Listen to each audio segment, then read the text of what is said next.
So I've got another question here, and it says the Orkney settlers are genetically different from the rest of Scotland, correct?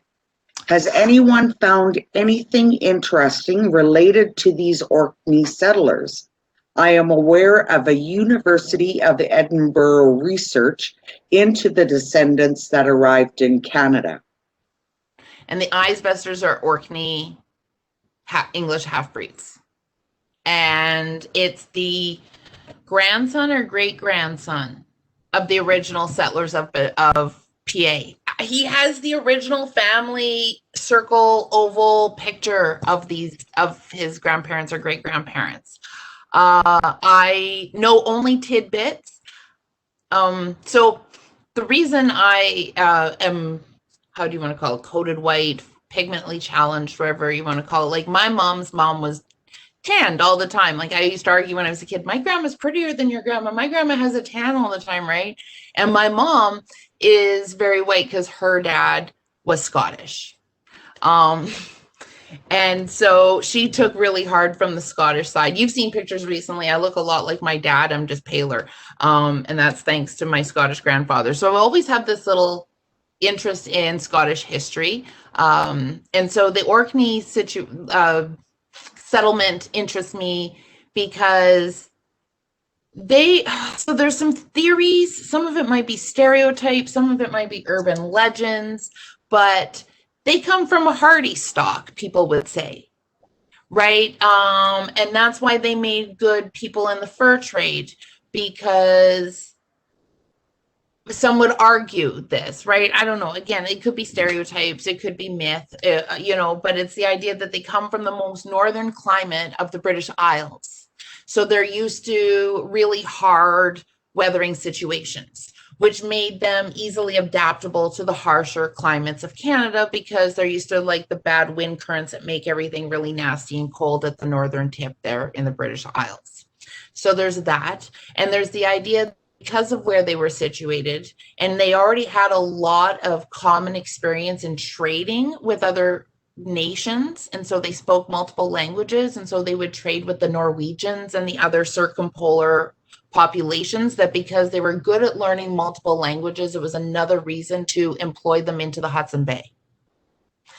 And so I don't know if there's necessarily any quote unquote genetic differences from other Scottish people, but I know that my grandfather, who is Scottish, he would definitely tell people he is not British. So I'm thinking that there could be some truth in there with the Orkney Scots too. They might be, well, we're not that kind of Scottish. I don't know. I can't say. I know that my Scottish background is Jacobite Scottish background, and so we come from up north by the Loch Ness, and we were, those horrible Catholics that wanted to keep the kilts, Yeah, you were the fighters. All the way. Oh, goodness. I'm just seeing a message here. It says Sturgeon Lake Cree Nation treaty signatory was from Orkney Island, William Twat.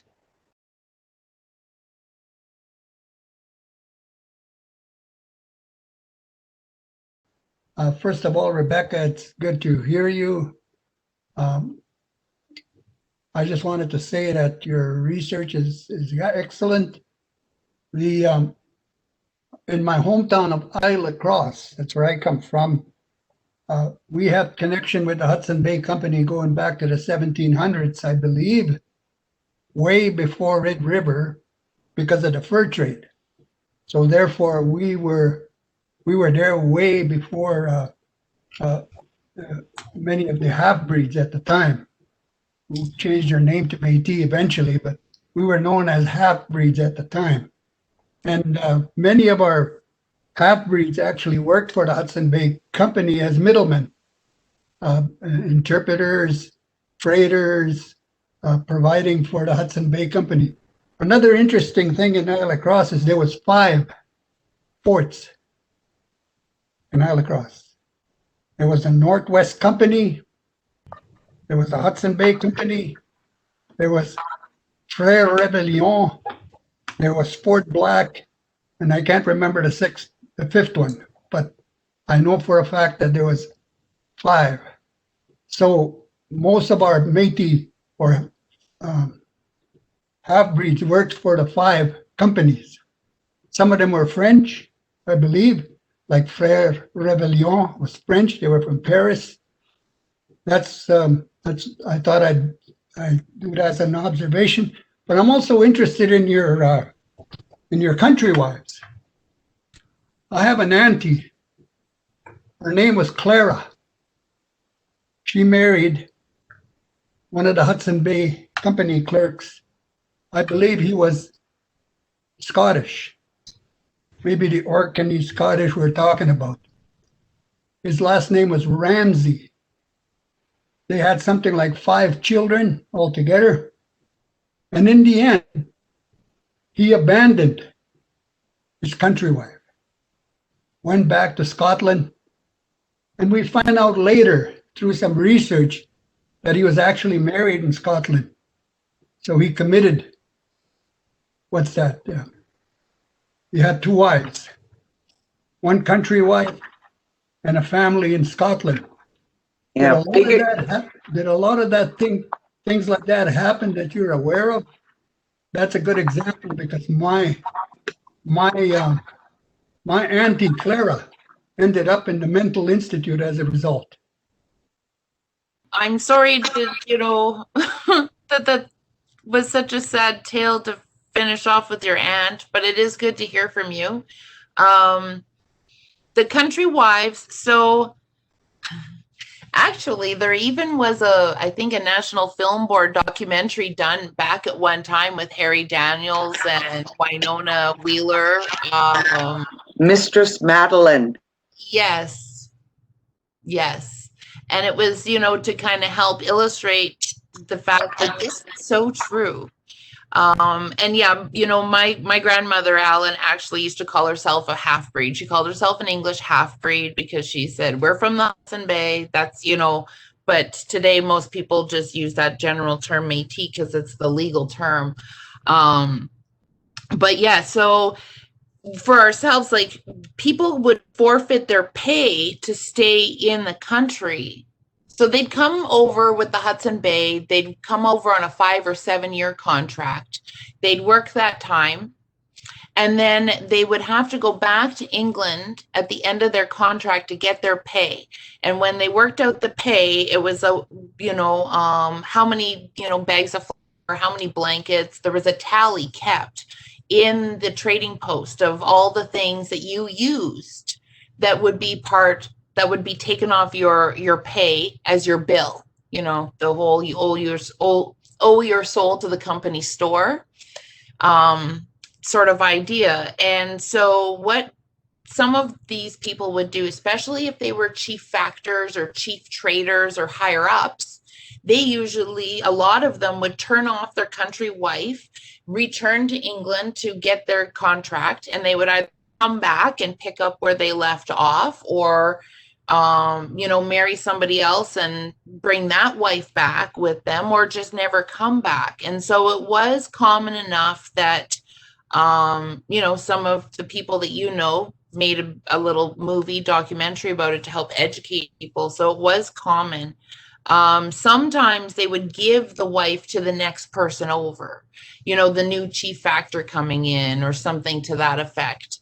And some of them, did like my ancestor and either would forfeit the pay and move to Red River, or forfeit the pay and run off to the bush and be somewhere else with your wife and family. So, but it was very common to have this, and the marriage at the time was considered à la façon de pays, of the way of the country, which is where country wives, the term country wives came from, because it was à la façon de pays, because, well, even the English like to dress things up with French language sometimes. Yeah, that's true.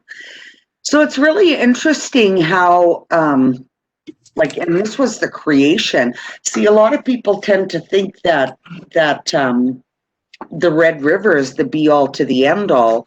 And, you know, like it's got its place in history, but like Alan was saying, places like Isle of Cross were existent long before.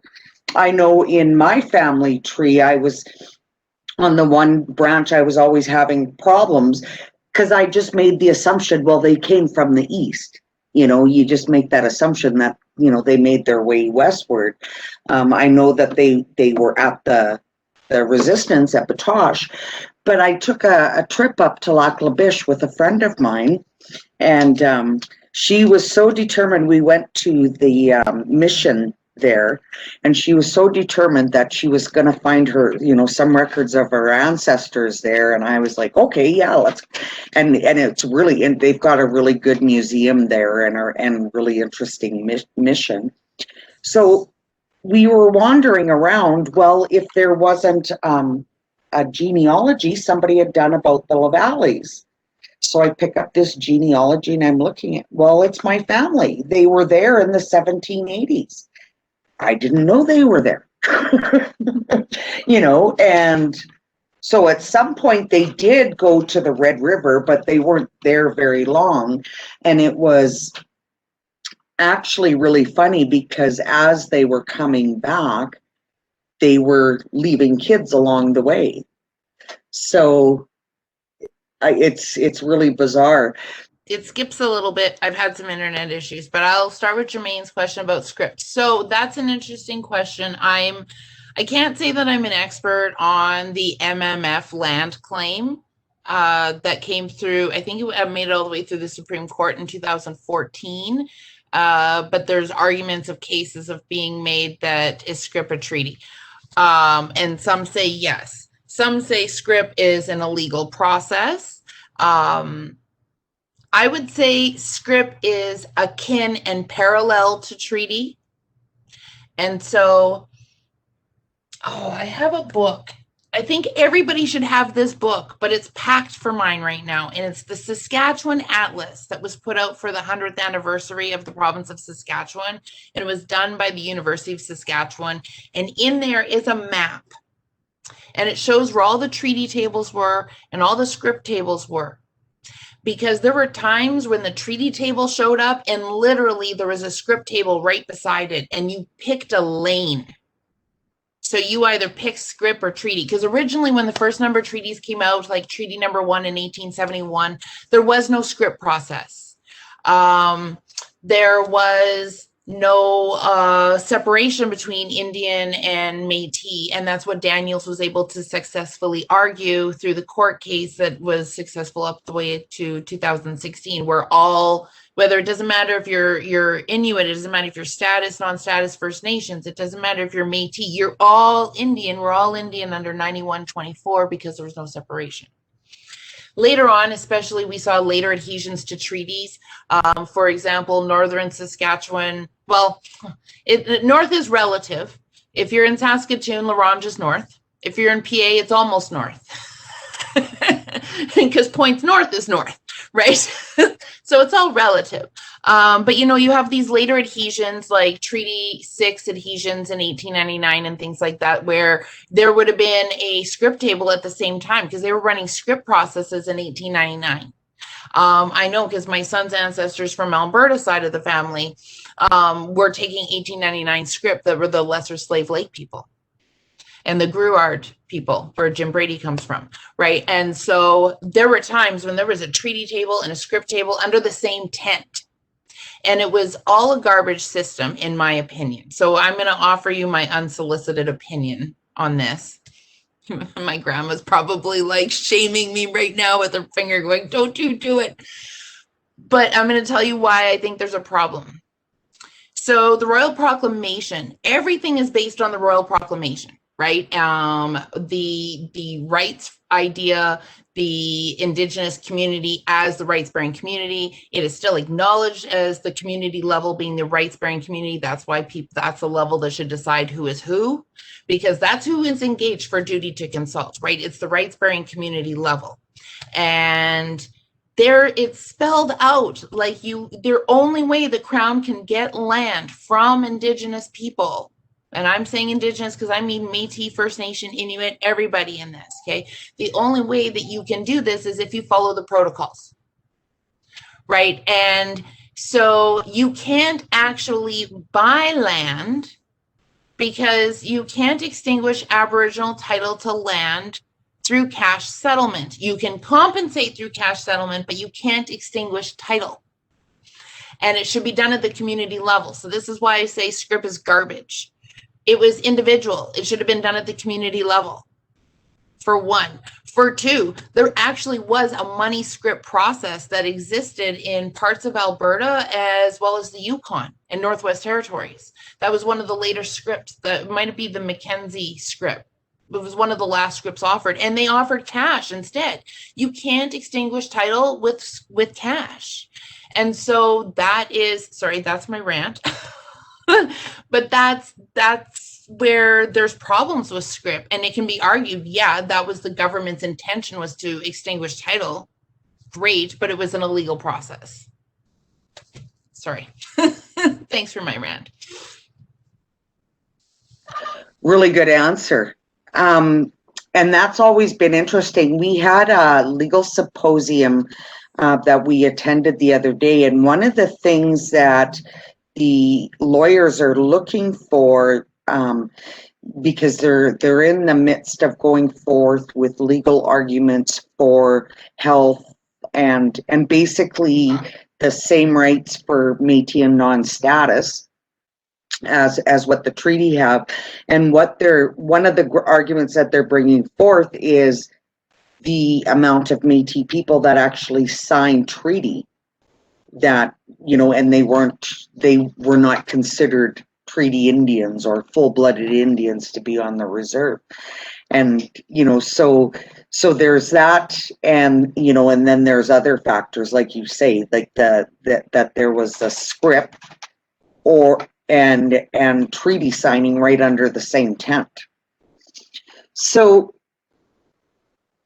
what is one of the other questions that we had? This is along a different line. Does anyone know who decided on the burial and funeral rites after the Battle of Batoche, men and women? My ancestor was buried separately in a coffin. He died on the 12th at the age of 93. I don't know if the women attended to burial or the redcoats. That was an Olette, wasn't not that? He was 93 years old and he was fighting for the Métis. Yeah, and actually I think it was old Moisey Olette. So I don't know the details of that, and I'm from my understanding and everything I've read is it was the Métis people who looked after their own and buried their own. And then we've got another comment. But surely a treaty itself exists and not just the numerous scripts. There was Section 31 and Section 32 in the creation of the Manitoba Act. And I'm just doing this off the top of my head, so forgive me if I mix them up. But one of them is, I think Section 31 is in the creation of the province of Manitoba in 1870. Section 31 guarantees an allotment of land to the children of the Métis. And then Section 32 provides an allotment of land to the Métis proper, not just the children of, right? So Sections 31 and 32. So there is an individual, his last name is Sprague, I believe, and he's done work on this over the years. And he studied actually all the changes to the the Manitoba Act from 1870 to about 1878. And it was tweaked several times illegally.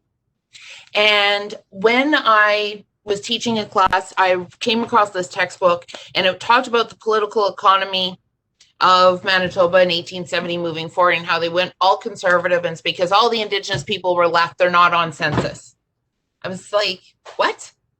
No, that's not even possible, because if you go to what was actually happening in the history, when they created the Manitoba Act of 1870, they said, oh, okay, because of Sections 31 and 32, we have to enumerate the Métis people separately, the half-breeds separately.